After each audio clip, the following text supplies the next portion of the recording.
빛의 사자들이여 어서 가서 어둠을 물리치고 주의 진리 모르는 백성에게 복음의 빛 비춰라. 빛의 사자들이여 복음의 빛 비춰라. 제로든 밤 밝게 비춰라. 빛의 사자들이여 선한 역사 위하여 힘을 내라. 주와 함께 하시겠네. 주의 넓은 사랑을 전파하며 복음의 빛 비춰라. 빛의 사자들이여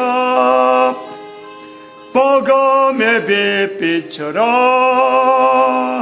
제로든 밤 밝게 비춰라. 빛의 사자들이여. 할렐루야. 하나님 말씀 창세기 41장 38절 한 절 말씀입니다. 합독합니다. 바로가 그 신하들에게 이르되 이와 같이 하나님의 신이 감동한 사람을 우리가 어찌 얻을 수 있으리요 하고 기도드립니다. 할렐루야. 복된 말씀으로 참으로 듣는 이들의 귀가 그 중심을 향하여 찔리게 하여 주시옵시고 우리가 어찌할꼬 거듭나는 복된 시간 되도록 복내려 주시옵소서. 감사하고 예수님의 이름으로 기도드립니다. 아멘. 성령님 진리 지혜 교회 이제 오늘이 41번째 들어가니까 이제 12번 남았어요. 12번. 금년에 이 52번까지 가야 되는데 끝까지 금년 말 가야 되는데 12번 남았어요. 그런데 이제 처음에는 어떡할꼬? 제목은 선포해놨는데 어떻게 갈꼬? 하고 한 걸음 한 걸음 들어오다가 이거 이런 제목으로 되겠네 하고 온 거예요. 그래서 그게 어떤 참 엄청난 내용, 내가 봐도 말을 하는 내가 봐도 이런 내용들이 나를 통해서 나간다는 자체가 내가 봐도 놀라는 거죠. 그 절대적인 어떤 요소가 마태복음 12장 31절 32절에 있는 그 말씀 하나, 두 구절 그 두 구절에 대한 말씀이 중심이란 말이에요. 예수님께서 십자가에 못 박힌 것만 알고 있는 우리에게 그것만 전하는 것이 참 설교요. 그것만 전하는 것이 그게 중심에서 전하는 것이 목회로 그것만 믿는 것이 신앙으로 알고 있는 현재에 이미 오래전에 사탄의 등장에 대한 것은 이야기는 한 거예요. 사탄에 대한 것은 예수님께서 사탄을 통해서 사탄의 정체를 인간에게 알려줬다라는 것은 이미 선포를 한 거죠. 오래전에 선포해서 금년 들어서 한 건 아니고. 그거하고 이제 맞물려 가서 예수님께서 큰 두 가지를 했다. 십자가가 하나 더 있다.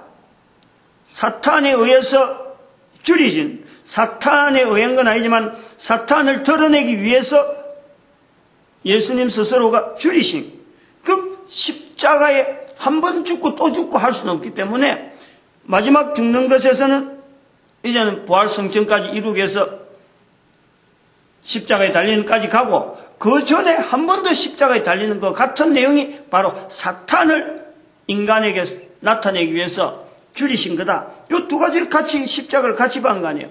이 십자가를 받기 때문에 사실은 1945년의 사건을 그 예수님의 두 번째 십자가를 연결해서 세 번째 십자가다 이렇게 된 거예요. 십자가 하나만 했더라면은 1945년의 사건을 2012년에 이걸 언급을 못했어요. 그런데 첫 번째 사건에 첫 번째 십자가에 예수님의 십자가, 두 번째 십자가 사탄에 의한 사탄을 드러내기 위한 사탄을 드러내기 위한 예수님의 사탄에 의한하는 건 자꾸 이제 사탄에 시험 받는다. 요것 때문에 자꾸 사탄에 의한 일이 들어가는데 예수님께서 스스로 사탄을 드러내기 위해서 사탄이 정해놓은 어떤 계략, 어떤 모략 그 속에 예수님께서 일종의 프로그램 속에 들어가는 거예요. 그러니까 이제 사탄에 의한이란 그 어떤 시험 이런 내용이 이제 적용이 되어지는데 예수님께서 그러니까 그거는 십자가에 달리는 것보다 더하다는 거죠. 실제로 몸으로 십자가에 달리는 것보다 예수님 스스로가 초기에 사탄에 의해서 시험 받는데 이거는 십자가에 의해서 몸을 낮추는 것보다도 더 어떤 그 자신의 예수님의 그 위치에 타락이에요. 타락. 위치에 어마어마한 어떤 충격이라니까. 그것을 하나의 십자가로 보자. 그걸 보니까 2012년에 1945년에 이스라엘의 회복이라는 자체를 하나님께서 하나님의 이름으로 주어지는 그 이름, 하나님의 이름 자체가 사탄에서 짓밟히는 것, 그게 사탄의 정체를 드러냈다면은 하나님의 이름이 이스라엘 백성들에게 있었는데 그 이름 자체 얼마나 지금 2000년 동안 짓밟히잖아요. 모든 나라가 이스라엘 백성들은 이제 두 번 다시 희망이 없다라고 하는 성경에 분명히 하나님의 이름으로 불려지는 백성에 대한 그 분명한 보장이 되어 있는데 2000년 동안 이스라엘 백성들을 온 나라가 온 인류가 손가락질하고 성경에서 떠나 있는 민족으로 두 번 다시 성경에는 들어갈 수 없는 민족으로 아주 타락한 그런 그 이스라엘을 회복시키시는 그 하나님의 이름, 하나님의 이름의 회복. 거기서 2000년 동안에 나타났던 저들의 걸음이 바로 예수님의 십자가다 하는 것을 제가 표현한 거예요. 그 2012년에 그걸 보고 인류의 멸망이라는 시대를 그때부터 선포하기 시작한 거지. 그러나 지금 2014년 들어오면서 성령님 진리지혜 교회란 이름을 가지고 나올 때는 마태복음 12장 31절 32절 이 말씀 하나를 붙잡는데 이 말씀을 붙잡다 보니까 성령님 진리지혜 교회라는 이 내용을 주제로 가지고 1년을 하겠다. 결국은 마태복음 12장 31절 32절을 중심에서 나가는 쪽으로 하다 보니까 예수님께서 하신 일이 십자가에 달린 게 분명하고 하나의 사역에 그 다음에 또 하나는 마귀의 정체를 인간에게 드러낸 것 분명한 사역 또 하나가 성령님을 우리 모든 사람에게 성령님을 인정하라고 성령님을 전도하는 예수님께서 마가복음 1장 38절에 우리가 다른 말로 가자. 거기서 전도하리니. 거기서 전도하리니. 내가 이를 위하여 왔다. 요한복음에도 말씀하고 있죠. 빌라도하고 이야기하면서 진리에 속한 자는 다 내 말을 듣는다.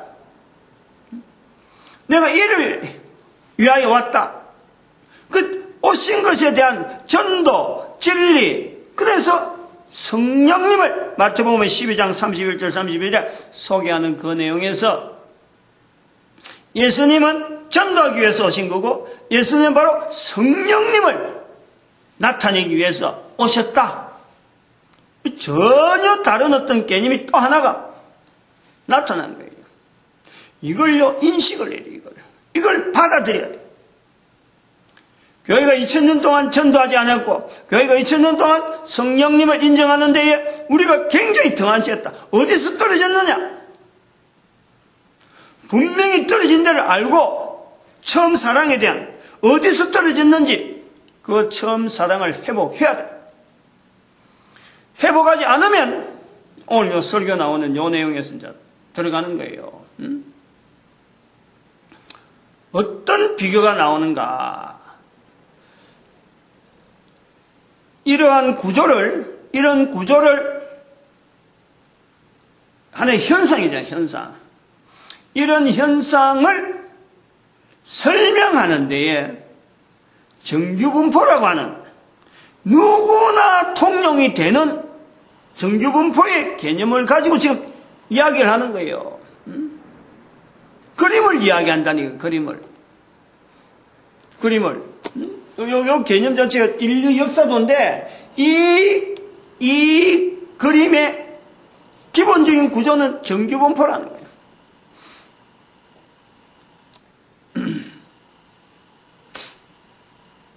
정규분포라고 하는 것이 수학을 다루는, 숫자를 다루는 어떤 과정에서 생성되어지는 하나의 어떤 자료지만은 그 어떤 도구죠, 도구. 정규분포라는 도구인데 해석을 하기 위한 도구란 말이에요.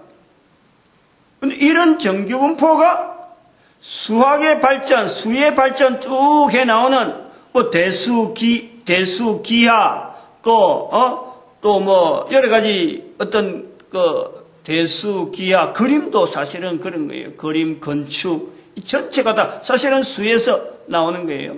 변형, 아니면 뭐 어떤 다르게 어떤 표현하는 거. 그러면 또 공학에 나오는 뭐 천체학, 뭐 물리, 이런 전체가 수의 발전에서 나오는 거예요.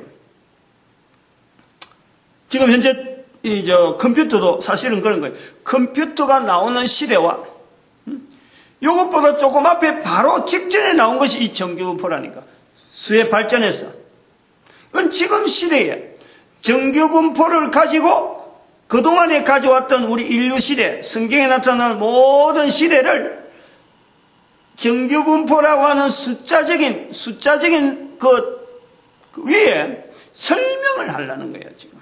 이걸 그러면 인식이 비교,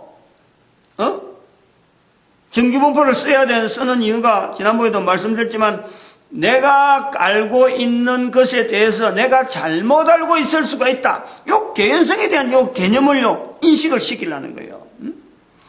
교회가 지금까지 걸어왔는데 교황을 통해서 1096년에 십자군 전쟁이 일어났는데 아무도 여기에 대해서 잘못했다라고 하지 않는, 그러면서 교회라고 하는 등실하게 우리가 바르게 믿는다. 그래서 목사님들이 설교를 막 하는 거예요. 선포하는 거예요.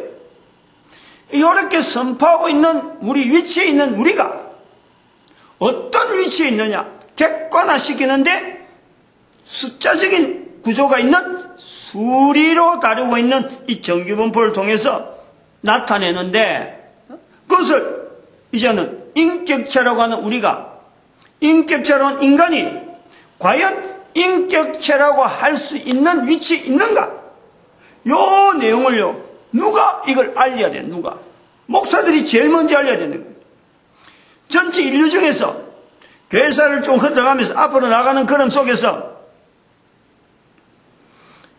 유대인들이 처음에 맡았다가 교황을 통해서 나타나는 이 어떤 흐름이 맡았다가 전부 다 안 되는 거예요. 지금 안 되는 거예요. 그 다음에 남아있는 게 누구냐 이거. 목사가 아니라고 할 사람이 누가 있어요? 현재 이 흐름에, 분명한 이 흐름을 온 인류가 걸어가는 궁극적인 어떤 자리가 분명히 있다는 것을 말할 수 있는 계층은요, 현재는 개신교 목사밖에는 없어요. 어쨌든 유대인들도 있었고 이스라엘도 있고 교황의 무리들도 있고, 그러면서 지금 현재 무리가 깨끗한데 이슬람도 있어요. 같이 이을 수도 있어요. 그러나 목사라고 하는 이 흐름 자체가 단순히 1517년 이후로 한 200년 사이에, 지금부터 한 200년 제도 자체가 정착된 건 지금부터 있었다. 200년밖에 안 되니까 이제부터 신설되니까 이제부터 시작되는 어떤 지나온 건 없고 앞으로 있는 것밖에 없다. 이런 게 아니라니까. 수천 년부터 전부터 내려오는 에덴 동산에서 내려오는 어떤 큰 흐름에 바톤을 이어받은, 전해야 되는 내용에 대해서 전해야 되는 자리에서 바톤을 이어받은, 즉 예수님의 오신 것도 성령님을 인정하기 위해서, 성령님을 인정시키기 위한, 모든 인간들이 성령님을 인정시키기 위한 그 하나의 일로서 예수님이 오신 것으로 우리가 바톤을 잡으면은 그 일을 이 땅에서 해야 될, 나타낼 사람이 누구냐? 그 단체가 누구냐? 목회자다. 목사 중에서도 특별히 이 그룹을 나라 단위로 이스라엘 백성들 단위로 보면은 바로 대한민국 한민족이 열방의 선지자라는 목사들이 가지고 있는 그 위치의 개념의 그 자체를 전체가 우리 민족이 다 안고 나가야 될 시기적인 시대가 지금 있다는 거예요. 이게 제한된 거예요. 제한된 거. 지금까지 흘러왔듯이 앞으로도 흘러갈 것이 아니라 지금까지 흘러왔지만은 남은 시간이 제한되어 있다는 거예요.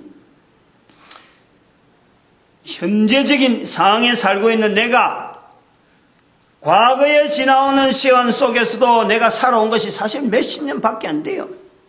내가 살아갈 것도 몇십 년밖에 안 돼요. 실제로 100년 아니라니까요. 다른 사람들이 살아오면서 발자국 남긴 수천 년의 역사도 얼마 안 남았는데 내가 지금 현재 살아있으면서 몇십 년 남아있는 이걸 어떻게 쓸 거냐, 어떻게 이걸 내 인생에 내 생명 살아있는 삶에 어떻게 활용할 거냐.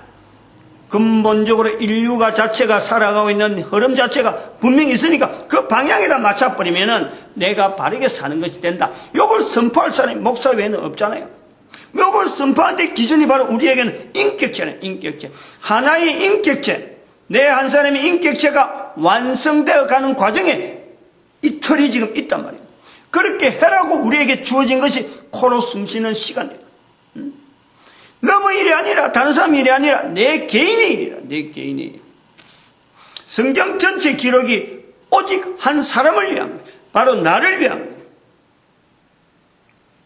예수님께서 십자가에 못 박히신 것, 예수님께서 사탄의 정체를 떠낸 것, 예수님께서 성령님을 인정해라고 우리에게 말씀하신 그게요, 다른 사람에 대한 게 아니고 바로 나에게 한 거예요. 나에게. 이 말씀 앞에 내가 얼마나 멀리 떨어지느냐, 요것 자체에 대해서요, 교회에서 2000년을 이야기하고 목사의 자리를 이야기하고 이스라엘 백성들의 위치를 이야기하고 하는 거예요. 다른 데 목적을 두는 게 아니라 다른 어떤 무리를 대한다든지 다른 어떤 대상을 두고 하는 게 아니라 바로 나를 위한 거예요. 그런데 대한민국에 있는 사람들에게 지금 한글로 이 말이 선포되어지니까 우리 민족이 가지고 있는, 우리 한민족이 가지고 있는 민족 단위가 가지고 있는 이래야 될 일거리, 그 기간이 1000년이 있고 그 일거리가 있다. 요걸 받아들이는데 내 한 사람이 자세를 바꾸어야 되는 요 때문에 진 거라는 거예요. 성경에 있는 큰 이야기를 이야기하는 게 오직 한 구절, 마태복음 12장 31절 32줄 자체 모든 것을 정리해 놓으려고 하는 거예요. 그게 금년 한 해를 시작했는데 처음엔 어설프게 시작했다가 그저 그냥 선포했다니까. 해야 되겠다. 2012년이 되어서 2013년 초에 그런 거예요. 2012년에 이까지를 이제는 인력사도를 인력사는 어떤 언약회 2012년 그 2013년부터 이제는 부활통일 시대로 선포하면서 2013년은 한 해는 성경 그동안 해오던 거 2012년 10월 달부터 설교를 해오던 2012년 10월 14일부터 그때부터 해오던 걸 2013년 끝을 내면서 끝을 내려고 내가 일부러 한 것도 아니고 요약 끝이 나는데 어떻게 그 제목이 1년 조금 넘겨서 끝이 나면서 그러면 2014년부터 부활통일 시대를 했으니까 성령님을 알리는 일에 성령님이라고 하는 것에서 표현하는데 어떻게 하면 다양한 표현을 해서 누구든지 표현할 수 있는 성령님을 인정할 수 있는 그 내용을 해야 되겠다. 그 소망밖에 없었죠. 그런데 지금 이 인류역사도가 나왔다는 거예요. 인류역사도 나오면서 예수님께서 마태복음 12장에서 말씀하신 그 말씀이 얼마나 중요한 내용이고 바로 그것을 통해서 예수님께서 이 땅에 오시면서 나타내려고 하는 그 중점, 거기서 하나의 십자가, 사탄 정체 드러내는 것, 그 다음에 성령님을 인식시키는 이 일에 예수님이 하신 세 가지 어떤 사역을 한번 보는 거예요. 그런데 그렇게 이렇게 보면은 창세기 여기 41장 38절하고 연결해 보면은 예수님으로부터 시작해서 2000년 전이에요. 예수님 말씀하신 것에 대한 2000년 전. 누구든지 이스라엘 백성들이라고 하는 아브라함의 후손으로 되어지는 게 아니고 아브라함 후손하고 전혀 관계없다고 하는 애굽 사람인 왕이 이 표현을 한 것에 통해서 예수님이 말씀하신 누구든지 가능하다. 성령님을 인정할 수 있는 가능성을 두고 있단 말이에요. 그러면 애굽에서 지금 있는 이 요셉과 바로와의 대화에서 하나님의 신이 하는 이 부분을 또 기준을 해보면은 어떤 시간적으로 우리가 기준해보면은 예수님께서 말씀하시는 마태복음 12장까지는 2000년, 그 전이 2000년 한번 되돌아볼 수 있는 거예요. 어디까지 갈 수 있을까? 거기서는 노아까지 한 1000년을 우리가 둔다고 하면 노아 시대까지를 노아까지를 2000년 두면 그 앞에 1000년 아벨이 죽는 사건보다 그 중간이 되겠죠. 에녹의 어떤 성천, 바로 거기서 하나님의 신이라고 하는 위치를 보는 거예요. 하나님의 징검다리를 보는 거예요. 2000년 단위의 징검다리를 에녹의 성천을 본단 말이에요. 하나님의 신이라고 하는 그 표현을 에녹을 통해서 보면서 또 에녹을 통해서 한번 또 인류 역사를 또 가보면 거기는 시간이 무한대로 있는 성경 안으로 들어간다. 이제 창세기 2장 17절 말씀까지 간다니. 선악을 알게 한 나무의 실과를 먹지 말라. 이런 구조를요, 우리가 비교를 해보는 거예요. 그 비교를 이렇게 서술적으로 말로 가지고 전달하는 내용 하면은 이 개념이 잘 안 잡히니까 정규분포를 통해서 설명을 하는 거죠. 정규분포를 통해서. 되니까, 구조가 있으니까. 얼마 전에 생성되었는 수학의 어떤 발전 과정에서 정규분포라고 하는 이 내용이 왔으니까 내가 그걸 쓰는 거예요. 제가 이거 정규분포를 쓰는 것도 목회야, 신학교나 이런 데서요, 가르치는 게 아니에요. 내가 또 전공이 전기인데, 전기를 하면서 정규분포 배운 게 아니에요. 내가 품질관리기사 자격증 1급 그 자격증을 갖고 있는데, 그 자격증이 84년으로 나와, 84로 나와요, 84로. 그러면 1984년도에, 지금부터 딱 30년 전에, 이걸 땄단 말이에요. 제가 그걸 딸 때, 이 품질관리 기사 1급 자격증이 필요해서 내가 땄다면은, 지금 내가 목사 되기가 굉장히 어려웠을 거예요. 그 자격증의 위력이 어떤지를 몰랐지, 그때. 회사에서 몇몇 차출해가지고, 회사가 필요하니까 요 자격증 따면은 월급에 몇만인가 2만인가 3만원 얹어준다. 그거 바라고 그때는 돈이 컸으니까 그 돈이. 회사에서 막 돈을 들여 공부를 시키고 강사를 불렀고, 그래서 이게 어느 정도 힘이 있는지도 모르면서 큰 회사가 되니까는 자격증이 많이 필요하니까, 그때 뭐 KS 자체가 회사에서 나오는 자료가 KS 되고 그랬으니까. 한국 표준어에서 나오는 그런 사람을 만들려고 하면은 이 품질관리 기사가 있어야 된다 해갖고는 또 요건에 맞추려고 회사는 그렇게 돈을 어마어마하게 들이고 시켰는데, 뭣도 모르게 공부했는데 해보는 내용을 갖고 그때 나오는 내용이 개념이 정규분포라는 개념이 내가 있어서 성경을 보면서 또 사회 여러 가지 돌아가는 상황을 이렇게 설명할 때 우리가 믿는다, 신앙한다, 전도한다, 목회한다, 이런 개념들이요, 사람마다 너무 틀리는 거예요. 너무 산반적으로 막 흘려내요. 그런 것을 하나의 구조로 만들어낸 것이 정규분포가 그림으로 되니까 그걸 제가 연결해낸 거지. 품질관리 기사 자격증 따가지고 한 번도 이걸 자격증이 내가 있다, 요것 때문에 특방건요, 그것도 2008년, 2009년도 그때 딱 한 번 내가 써봤어요. 대출 받으면서 1억 대출 받을 때 나는 그것이 어느 정도 효력이 있는지 힘이 있는지 모르고 그냥 목사로서 창업자금을 신청하려고 하니까 어디 뭐 걸릴 게 있나? 큰 회사 근무한 거 그 이력서 쓰나 보니 이거 뭐 아무것도 뭐 어떤 객관성이 없잖아요. 그래서 품질관리 기사 자격증이 있는데 한번 써놔봤어. 그걸 자격증을 이런 게 있다. 근데 그것 갖고 내가 이게 뭐 어디 효력이 있다 없다 이런 건 생각 전혀 못했어. 그런데 신용보증기금에서 그 검사하던 서류를 하던 사람이 그 항목을 들추는 거예요. 다른 건 이야기 안 하고 품질관리 기사 1급 자격증이 있으니까 대단하다는 거예요. 나는 그게 대단한 줄 몰랐는데 그 사람이 내보고 대단하다 하더라고. 난 대단한 줄도 모르고 그냥 있으니까 썼는데 그것이 하나의 인식이 된 거예요. 아, 이거 대단한 자격증이구나 하는 것이 인식이 된 거예요. 그때 인식이 됐습니다. 한 번도 써보지 않았습니다. 근데 자격증은 내가 갖고 있지. 계속 보유하고 있지. 이 패스포드 같은 데 있는 거. 그 개념이 일반 신앙생활 하는데도 필요하겠다. 이런 식으로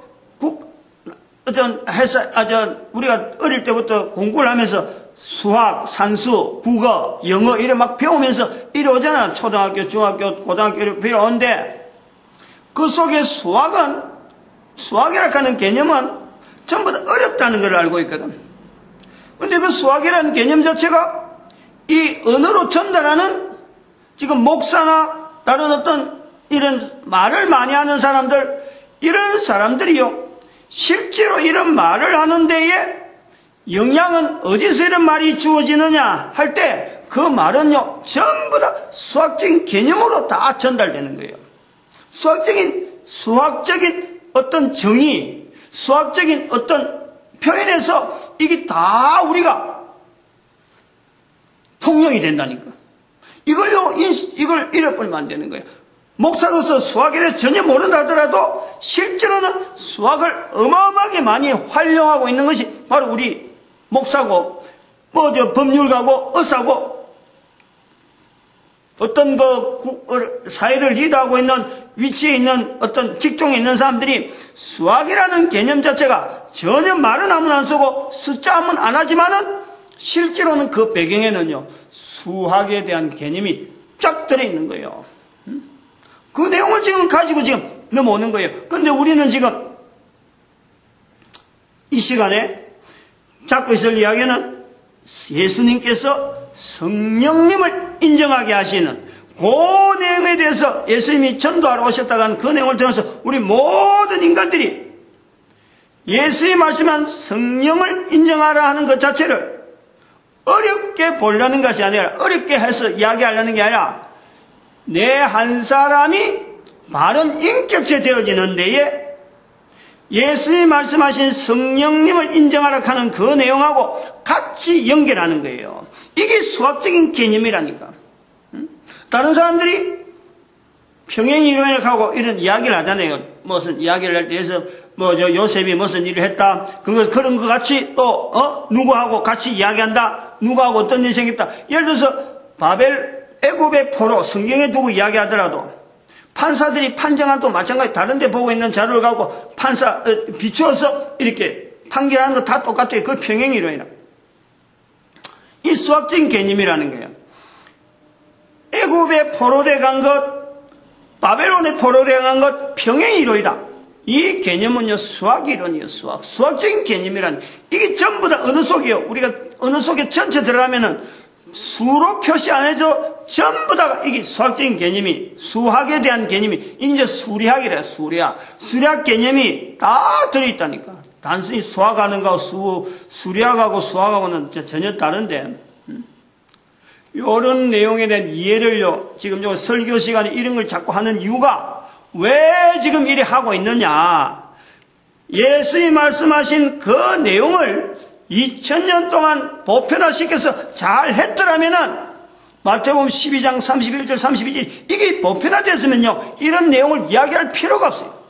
이미 돼 있기 때문에. 그런데 안 돼 있기 때문에 왜 안 돼 있느냐. 되게 하기 위한, 성령님을 인식시키기 위한 하나의 구조라니까, 구조. 아침에 지금 이거 준비하는데 한 30분이 지금 지나가 버렸는데,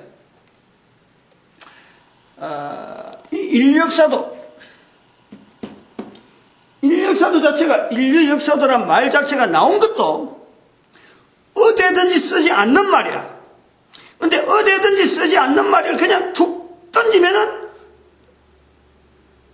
좀 누가 이걸 검증한다든지 어디 비춰본다든지 할 수 있는 게 없는 거예요. 그래서 이 인류 역사도가 정규분포를 통해서 나왔다. 정규분포의 변형이다. 그 정규분포적인 내용을 갖고 지금 설명이, 지도 모양이 나온 거단 말이야. 그러면은 정규분포를 가지고 이제는 하나의 수학적인 개념을 접근하려면 요거 이전으로 가야 되는 거예요. 요거 이전으로 가려면 밑으로 날아와 있는, 밑으로만 형성되어지는 이 정규분포, 요거 역으로 되어지는 변형, 그 위로 요걸 기점에서 X축을 기점으로 해갖고 그 위쪽에 있는 그것이 일반적으로 쓰는 정규분포, 거기서 하나의 변형이 아래로 정규분포로 나온다. 요런 변형, 요런 변형이 이 전체가 다 수학적인, 수리적인 개념이라는 거예요. 이 수리적인 개념의 이런 변형 자체하고 연결하려면요, 우리가 이미 잘 알고 있는 내용인데, 그림을 하나.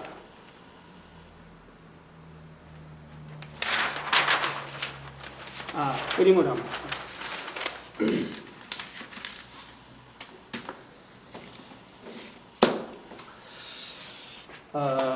여기 수학을 이야기하는데, 수리학을 설명하는데, 이런 변형관계, 이걸 실질적 생활하고 나타내는 아주 역사적인 사건이 하나 있어요. 예를 들면, 저는 어릴 때 이런 개념을, 어릴 때 중학교 2학년 때가 1학년 때인데, 삼각함수 배울 때, 나도 하나의 그런 개념을 적용해본 그런, 어릴 때 추억이 있어요. 근데 그거하고는 좀 비슷하지만은 전혀 다른 내용이에요. 어떤 평면에 이 수학에 있어서 실제로 사건이라 어떤 사람이 누군지는 정확하게 모르는데 편지, 그때는 뭐 인터넷도 없고 오래돼서 지금부터 한 300~400년 전에 있었던 300~400년까지 갈까? 한 200년 정도밖에 안 갈지도 몰라요. 이 사람이 다른 나라에 있는 여러 가지 수학자들, 이 사람들한테 분명한 건 1765년 1500년 이후로 이 사람들이 편지를 보내서 문제를 냈단 말이에요. 그 사람 내 문제가 그래요. 평면상이 있는데 높은 위치에서 요 위치까지 평면까지 원으로 된 공으로 일정한 공 크기는 관계없어요. 이건 요 위치에서 높은 위치에서 여기에 있는 데까지 요 바닥에까지 공을 굴러내리면은 가장 짧은 거리는 뭐냐? 짧은 거리에 대한 식을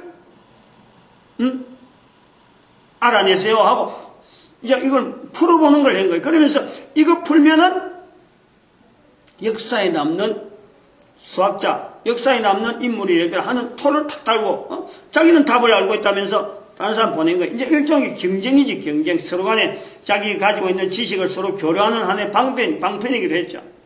그런 중에 쓰는 건데, 높은 위치에, 낮은 위치에 있는 데다가, 최단거리라고 하는 최단거리. 요 공이 도달할 수 있는 최단거리.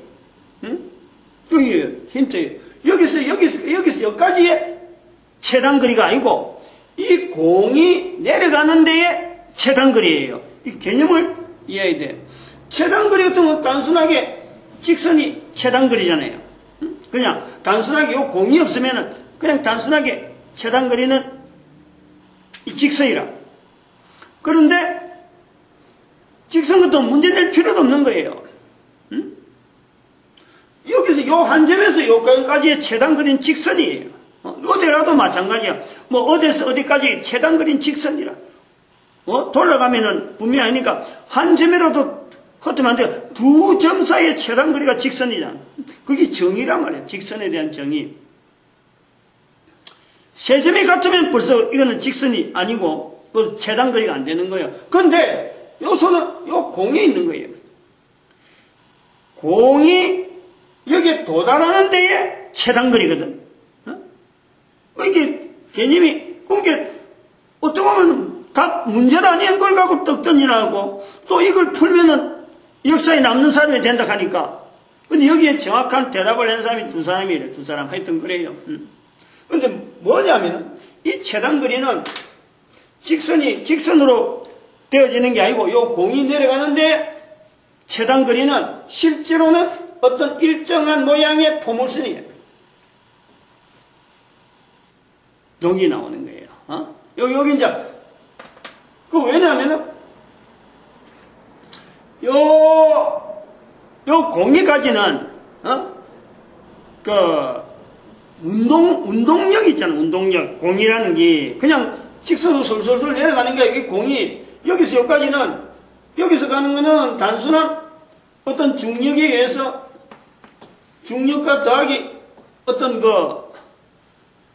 어떤 평균치, 요 평균치로 내려가는 게 중력만 들어가겠죠. 추가로 들어가겠죠. 근데 여기는 그게 아니에요.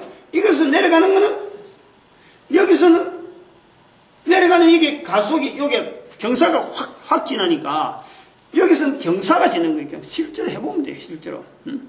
실제로 그림을 갖고 딱 그려가고 그러면, 요 공은 여기서 내려가면 천천히 내려가. 근데 여기서는 힘으로 확 내려가니까, 경사가 확 지니까, 공이요, 빨리 내려가요. 시간적으로.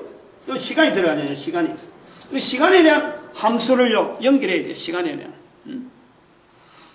그러면 도달한 시간이 요게 중간 한 3분의 2 정도 있을 때 이건 나와버려요. 직선의 3분의 2 정도 거리있을 적에 여기는 벌써 나와버리는 거예요. 대충 계산이 그래야 되는 거예요. 그럼 이거는, 이 내용은 지금 사실은 과목이 없는데, 이 내용은 뭘 이야기하려냐면은, 현상 자체, 일어나는 현상을 수학은요, 전체가 다 설명이 가능한 거예요. 이럴 때에 변형이라는 게 나온다. 이거 변형 이야기하려다 그랬구나.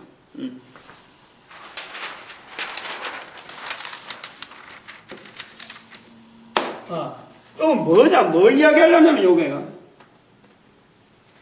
직선이라고 하는 이 개념하고, 직선하고 곡선 사이의 변형, 즉 이게 직선의 적분이 곡선이고 곡선의 미분이 직선이 되는 거예요. 우리 할 때 y = ax 플러스 b, 요거는 직선이야. 근데 여기에다가 y = ax 자승 플러스 b는 b 자승 하고 x는 없는 거라고 그냥 여기 x가 자승될 때 여기 곡선이라 곡선. 그럼 여기 곡선의 미분을 해버리면은 곡선의 미분을 해버리면 직선이라는 거예요. 요 두 개는 변형이요, 변형. 변형에 대한, 즉, 미분을 하면 답이 나온다. 하나의 변형이에요. 답을 찾기 위한 게 같은 내용은 아니야. 수학적인 이론을 통해서 일어나는 현상을 설명하는데, 요런 개념이 들어가면, 같은 여기 등분을 해서 여기 요 두 점의 최단거리 같으면 직선이 맞는데, 요 운동량이 있는 어떤 물체를 갖고 이어버리면 현상이 다른 거예요. 그럴 때에 미분의 개념, 적분의 개념이 여기에서 서로 간에 호환이 되고 서로 간에 이 설명이 되는 거예요. 똑같은 내용을 이야기하는 게 아니고 환경이 다른 어떤 조건이 다를 때에 이것이 일반 등식으로는 안 된다. 직선 등식으로는 안 된다. 그럼 곡선 등식으로 해야 된다. 이럴 때에 직선과 곡선 사이를 미분이라고 적분이라는 개념을 가지고 수학은 설명을 한다는 거예요. 이게 바로 변형이라 나오는 거예요. 변형. 그러면 이러한 변형적인 요소여서 요 개념 자체를 이해를 해야 돼요. 그냥 단순하게 이게 그림을 그리기 위해서 어떤 현상 자체를 그냥 실제로 일어나는 현상 자체에 대해서 그림을 그린 게 아니고 수학적인 이런 어떤 표현을 통해서 정규분포라고 하는 그 틀을 받아가지고 하나 이렇게 그려놓은 거지. 요런 데서 들어오면서 비교하고 인류 역사 돌아가는 이런 그림이 통해서 어떤 현상을 이야기를 하려고 한다. 요 내용이 맞지. 요거 맞다 틀리다. 요런 내용을 갖고 이야기하면 안 된단 말이에요. 맞다 틀리다 하는 그 내용을 지난번에 좀 설명을 했는데 오늘 여기 한 번 더 들어갈 거예요.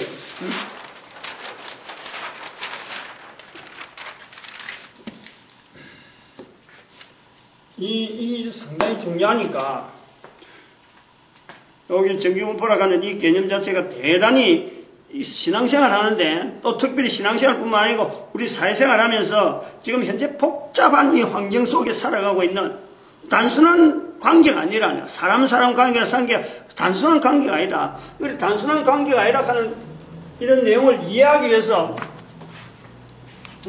우리가 지금 영향받고 있는 행동하는 여러 요소들에 대한 설명을 지금 요래 한 거예요. 실제로 우리가 한 사람이 행동하는, 나타내는 데이터들, 이렇게 정부나 이런 데서 통계를 하는 사람들이 통계로서 나타내는 여러 가지 데이터들, 사실은 정기분포에 대해서 나오는 거예요. 그러나 그러한 데이터들 하나하나가 요소로서 잡힐 때에 들어가는 한 사람의 표현, 그 표현은 사람마다 이런 어떤 개인마다 가지고 있는 요소, 지정의신이라고 하는 인격체, 면역 시스템이 함축돼 그 안에 전체를 갖고 지정의신에 대한 인격체, 면역 시스템을 가지고 있으면서 한 사람 한 사람마다 그 인격체, 면역 시스템이 다 다른데, 다 다른 요소 속에서, 그 환경 속에서 5가지 정도 요소만 우리가 한번 생각을 해보는 거예요. 영향받는 외부적인 요소. 요 요소, 이제는 남자, 여자 관계, 그 다음에 죽고 사는 문제, 그 다음에는 우리가 언어를 갖고 어떤 결정을 하고 언어를 쓰는데, 수학이라고 하는 이 개념도 그래서 쓰는 건데, 어떤 언어를 쓰는 건가 하는 요소에 따라서 전혀 우리가 받는 환경이 전혀 다르고, 그 다음에는 사람과 관계에서냐, 사물에 대한 관계냐, 그 다음에 전쟁이라는 환경 속에냐, 전쟁, 사건, 사고, 이런 속에냐, 일반 생활, 루틴한 행동 속에서 일하는 시간 속에서 반응하는 거냐, 이런 5가지만 가지고 요 안에다가 했을 때 어마어마한 그게 변수들이 나오는 거예요. 변수들. 그 어마어마한 변수와 더불어서 지정의신이라고 하는 이 또 다른 지정의신, 인격체, 면역 시스템에 일그러져 있는, 사람마다 일그러진 내용이 다 다른데, 그 다 다른 것과 지분야의 변형, 지분야의 반응, 어분야의 반응, 정분야의 반응, 신분야의 반응, 이 반응들이 모아져서 하나의 데이터에 꼽힌다는 거예요. 그래서 그 데이터 하나 꼽혀가지고, 하나 꼽히고, 2개 꼽히고, 이런 것이 한 번, 2번 이렇게 연결해보면은 곡선이 나오든지, 직선이 나오든지, 안 그러면 이런 어떤 변형이 나오면서 그 사람이 일정한 시간, 살아가는 시간이잖아요. 우리가 살아가는 시간. 그 제한된 시간에 어떤 추정이 되어지는 궤적이 나온다, 궤적. 근데 이것이 사람마다 다 틀리는, 이 어마어마한 다 틀리는 사람을 통계에서는 하나의 점으로 나타내지만은, 하나님 앞에 가면은 그 한 사람 한 사람의 살아간 그 흔적 자체를 가지고 그 사람의 아이덴티티가 나온단 말이야. 아이덴티피케이션. 정체성을 이야기하는 거예요. 정체성을. 이걸 자꾸 이야기하는 거예요. 그 내용이 뭐냐? 결국은 인격체라는 거예요. 그렇게 해서 모아진 내용이 하나님 앞에 나가는 우리의 모습으로서 내가 추구해야 될 인격체라고 하는 그 자체를 가지고 하나님은 내 전체를,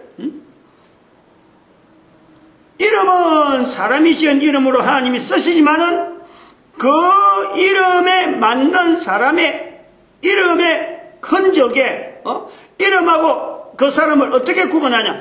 이름만 갖고 쫙 있는 게 아니고 그 사람의 흔적, 살아온 삶의 흔적, 60년, 70년 동안 이런 점들이 모아져서 행동으로 나타나는, 마음에 두고 있는 게 아니라니까, 점들로 나타나서 행동한 그 행적을 하나님은 이렇게 딱 보는데, 그 행적에서 기준되어지는 것이 바로 인격체며, 그것이 또 다른 말로 하면 예수님께서 말씀하신 말씀을 하면 바로 성령님을 인정하는, 어느 정도 성령님을 인정했느냐 하고 좌표를 하나님은 보신다는 거예요.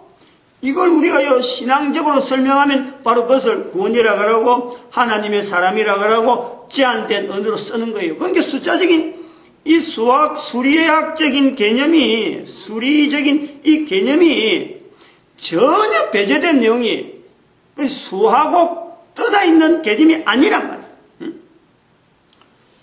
이 논리에 대한 내용을 조금 할게요. 논리 언어와 수리 언어에 대한 내용을 이제 오늘 좀 했으면 하는데, 그 들어가기 전에 해야 될 내용이 있어요. 이 개념 자체를 바꾸는 것은 성경의 내용의 어떤 핵 자체를 어떻게 하면 바로 전달하느냐 하는 것만큼 이게 중요한 거예요. 개념 자체가. 성경에 있는 어떤 분명한 흐름이 있는데 그 흐름이 복잡한 게 아니거든. 단순한데 그 단순한 내용을 내 삶 속에 결국은 그것이 적용이 돼야 되고 내 행동을 변화시키는데 이 개념이 대단히 중요하다는 거야. 이 개념을 익히고 있으면은 이게 누구든지 응용이 가능하고, 왜 성령님을 인정하라 했는데 우리가 2000년 동안 이걸 못했느냐, 이게 함축적으로 나온다니까. 2000년에다가 미분을 하든지 2000년 미분을 아마 수십 번 해야 될 거예요. 이 개념을 한번 생각해 봐요. 변형을 한번 생각해 봐요. 변형 부분을 다시 봐야 돼요. 이 변형, 지정어신이라고 하는 이 요소에 대한 개념은, 지정어신이라는 개념은 지정어신에 대한 내용을 원어로 되어 있다. 원어로 되어 있는 이 지정어신에 대한 인격체 면역 시스템이 한 지분야도 마찬가지. 지분야 자체가 가지고 있는 지정어신 한 분야에 대한 그 변형, 원어로 되어 있는 이 변형이 정규분포로 나타날 수 있다 하는 요소, 그 변형의 요소, 변형의 가능성, 그건 아까 했지만, 직선을 포물선으로 바꾸는 이런 어떤 개념 자체, 어떤 요소 자체가 그렇게 해석해야 될 어떤 필요성, 공을 떨어뜨린 거하고 두 지점의 최단거리하고 이거 차이는 분명히 어떤 설명하는, 현상에 대한 설명을 하는 요소에서 직선으로는 안 되는데 포물선으로 하면 된다 하는 것이 있단 말이에요. 마찬가지로 원이라고 하는 이것은 제 개인이 가지고 있는 어떤 이력 가지고 전기공학을 했기 때문에 또 초과학을 다뤄봤기 때문에 이런 개념을 동심원에 대해서 내가 찾아보고 이렇게 되어 있을 것이다. 그래야 이게 서로 편형하고 한 중심이 나온다. 이런 걸 가지고 개념을 했는데, 기존에 있는 정규분포에다 이걸 하는 과정에서 원에서 한 인격체 면역 시스템의 지정어신, 지분야, 정분야 각각 원이니까. 그리고 이 원도 단순한 원이 아니고 이 구형이란 말이에요. 구형.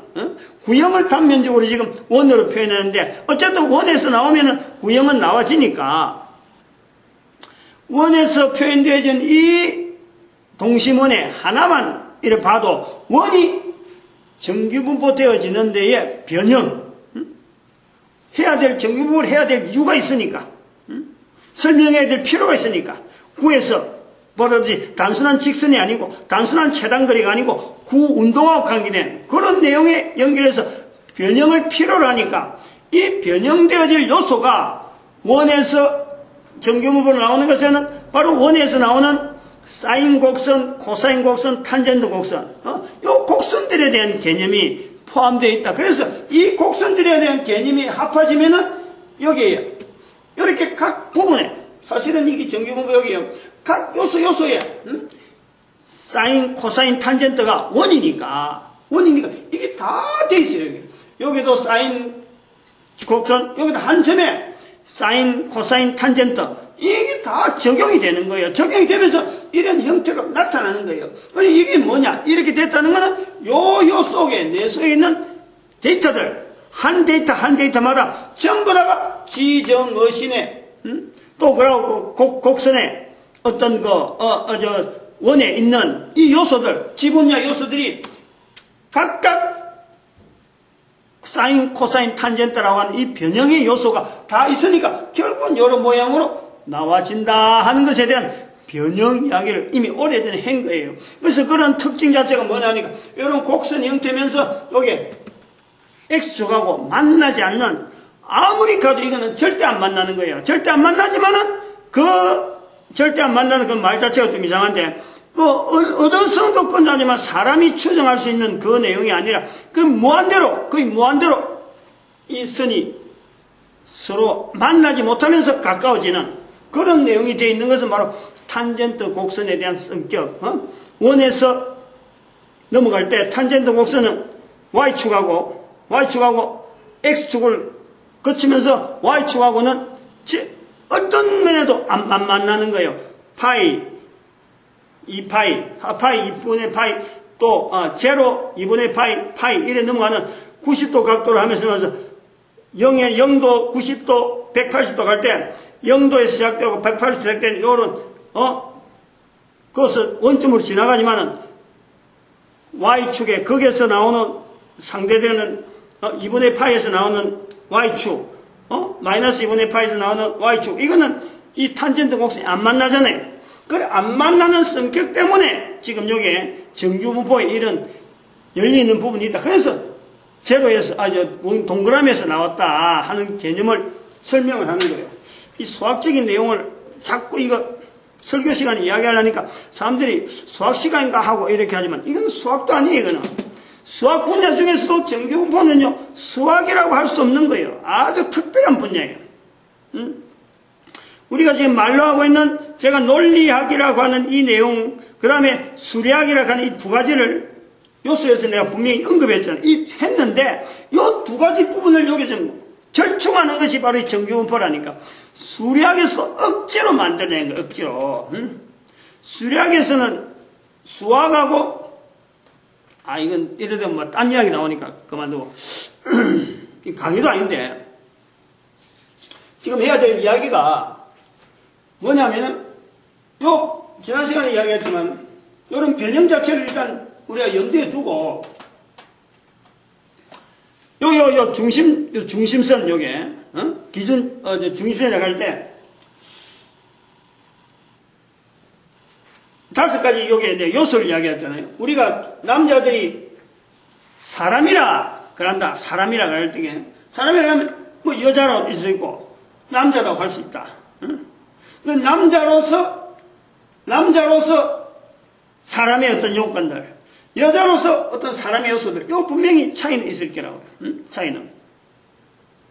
그러면은, 어느 누가 남자의 요소에, 남자의 중심이라 딱 했을 적에, 남자의 중심이라고 했을 적에, 어느 누가 남자만 모양이 어떻다 하는 그 요소에, 남자만 해당이 되겠느냐, 여기에. 남자 중에서도 여자의 요소가 얼마든지 있을 수 있다. 남자 중에서도. 그러면 여자라고 했을 때, 이 기준을 여자라고 했을 적에도 여자라고 할 수 있는 요소가요. 딱 이것이 여자다 할 수가 없는 거야. 사람이라고 하는 요소 속에는 남자, 여자가 다 들어있는데, 남자, 여자, 어느가 남자가 어느 일을 해야 되냐, 남자 해야 되느냐, 어느 일이 여자를 해야 되냐 하고 이런 걸 딱 제한되게 두면은 이 경계가 없는 거예요, 경계가. 경계가 없는 거는 요걸 평면을 요래나가면, 요건 일단 남자, 여자, 요 요소들, 요 설명을 우리가 다르게. 남자, 여자, 사람이라고 하는 요소 속에는 남자, 여자가 있다. 우리가 두고, 경계하는 부분은 좀 다른 식으로 설명이 될 것 같아요. 그러면은, 우리가 또, 사람이 죽고 사는 문제, 살고 죽는 문제를 가지고, 우리가 지금 현재 환경에, 살아가는 거예요. 살아가고, 그 다음에, 언어를 쓰면서 살아가는데, 논리적인 언어를 쓰느냐, 수리적인 언어를 쓰느냐, 어느 부분을. 그러면 우리가 또, 어떤 사람을 대상에서 가느냐, 사물을 주로 하느냐, 사람 사이에 섞여서 사람을 주로 하느냐, 사람 살아가면서 나타나는, 그리고 영향받고 시간적으로, 내가 살아가면서 전쟁의 영향을 받느냐, 그냥 단순한 생활 속에서 가느냐, 한 사람의 데이터를 가지고 여기서 접목을 나타낼 때, 이런 여러 가지의 내용들이 섞여서 정규분포적인 개념을 전쟁에 대한 내용도 한 사람이 정규분포적인 개념을 변형을 하면서 거기다 적용하면서 자기가 표현하는 거예요. 마찬가지 사물에 대한 거, 죽고 사는 문제는 문제, 마찬가지 죽을 때도 그렇고 살아가는 것도 문제 그렇고, 이게 각각 사람들이 데이터로 하고 나타낼 적에 어떤 위치에 나타낼 적에 이런 개념들, 이런 어떤 요소들에 대한 요소들에 자기가 반응을 한다면 반응을 한다 할 때 우리가 한번 이렇게 되어지는데 요 내용에 대해서 반대되는 것은 아마 요 내용을 이야기해야 될 것 같아요. 요걸 갖고 요 앞뒤로 분리되어 있는 요걸 갖고 해야 되는데, 요건 다른 어떤 내용, 지금 내가 들어가야 될 내용하고 지금 조금 다르니까 여기서 거치려고 그래요. 요런 영향을 받고 하는 우리 사람들이 현재 살아가는데, 기준을 예수님이 말씀하신 성령님을 인정하라 하는 부분에, 요 내용을 성령님을 인정하라 하는 부분에 반응하는 사람의, 우리 한번 생각해 보는 거예요. 반응하는 사람들. 목사가 있고 목사하고 반대되는 무당들이 있어요. 그러면은 무당이 성령님을 인정하라 하는 부분에 무당이 참 정확하게 반응하느냐, 목사가 정확하게 반응하느냐. 왜 목사하고 무당하고 이러냐면은, 목사가 가장 거리를 두는 자리가, 거리를 두려고 하는 것이 무당입니다. 그렇지 않아요? 우상 섬긴다. 목사는 하나님을 믿으라. 하나님을 믿는 자리에서 가장 멀리 하나님을 믿지 못하게 하는 하나의 존재라고 할 적에는 무당이란 위치를 우리가 보는 거예요. 대칭된다는 대칭. 아까 요 대칭되는 내용을 이야기를 계속한 거예요. 남자, 여자, 전쟁, 이런 생활, 이렇게 대칭되는데, 요 기준을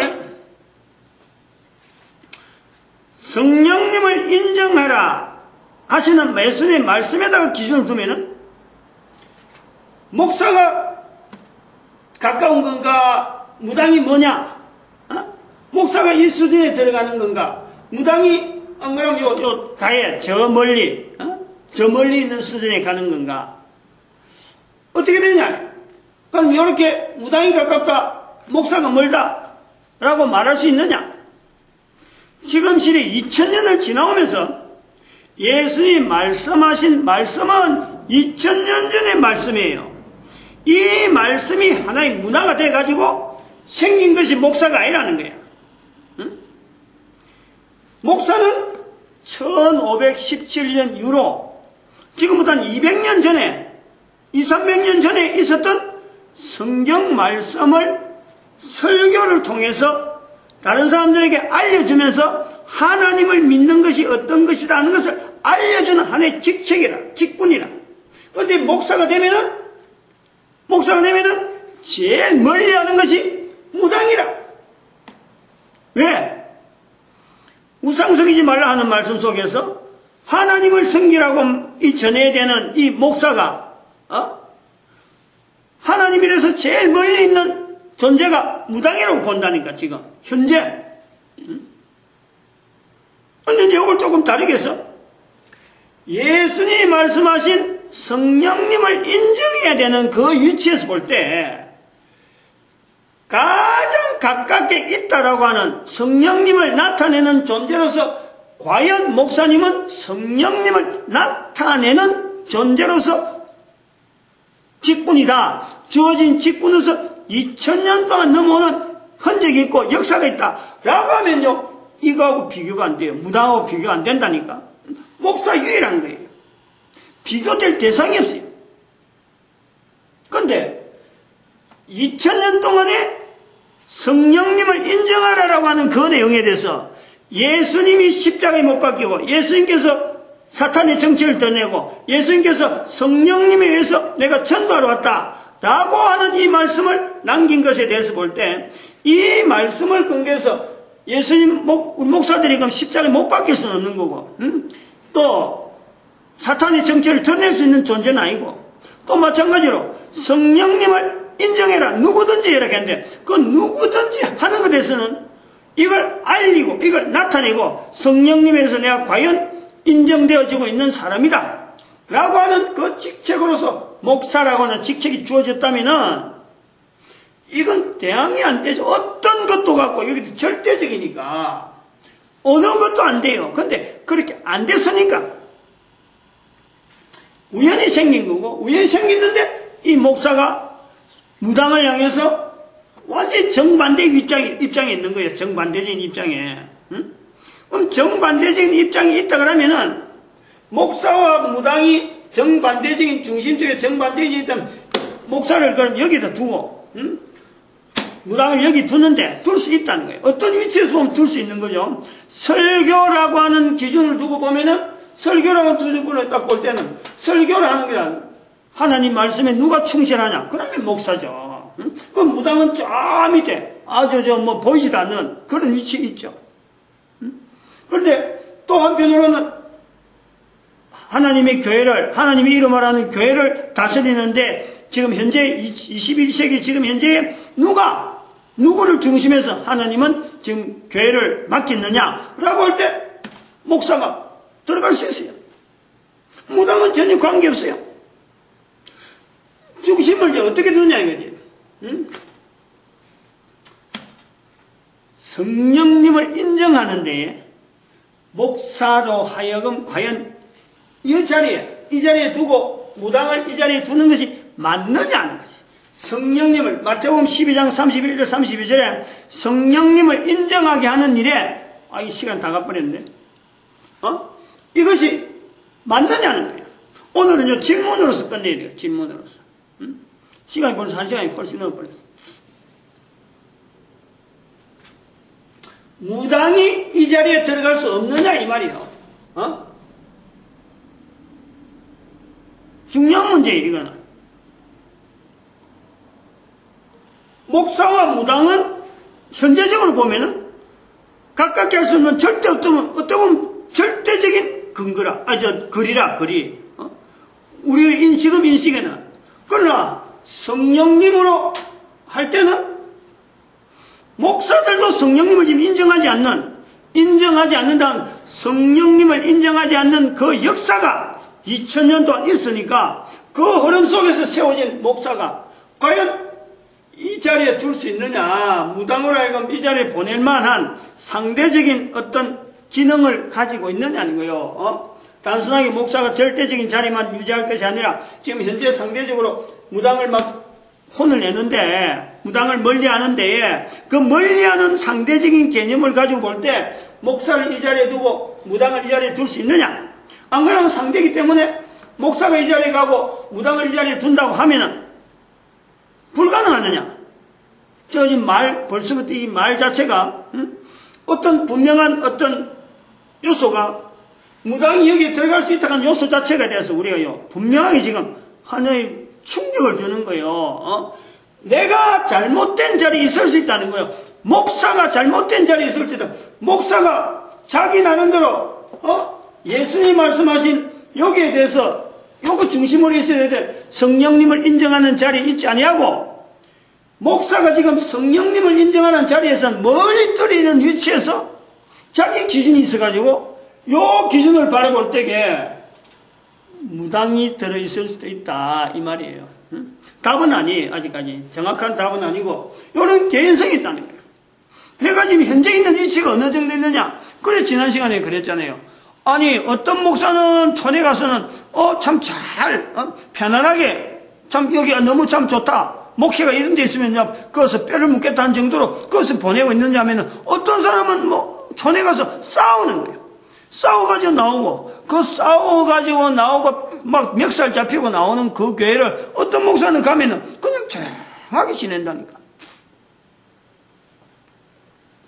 이런 내용이 목사라고 하는 한마디 말에 똑같이 일률적으로 안 해. 일률적이지. 그 목사라는 개념 자체가 요 속에 목사로 불린 자리가 이렇게 어마어마한 자리가 있고 이런 계층이 있다는 거예요. 또 무당이라는 자리가 또 마찬가지로 이런 계층이 있다는 거예요. 따로따로 요 사이에 대해서는 밑에 있는 지도를도 밑에 그 변형을 해봐야 돼요. 변형하는 데서 수학적인 어떤 도식 자체는요 지금 수학으로는 나타낼 수 없는 기니까 현재 이렇게 새로운 걸림으로만 이야기하는 거예요. 이런 것 자체를 자꾸 변형시키고 변형시킨 데 수학적인 식을 나타내는 것이 수학의 수리의 개념적인 표현, 분수, 루터, 자성 이런 것이 전체가 다 변형되어지는 요소에서 수학적인 개념들의 언어라니까. 그걸 오늘 요게 뭐 설교인지 수학 시간인지 안 그러면 논리학 하는 건지 하고 좀 복잡한 거지만은 중요한 이 요소 이거를 못 떨치면 이것에 분명한 정복이 되어지지 않고 이걸 발판을 하지 않으면은 현재 인격자로 가는 이 내용을 가지고 성령님을 인식하고 하자는 이 내용이요 우리가 얼마나 태만히하고 있는지 아직 여전히 태만히해질 수밖에 없는 그 요소가 있다.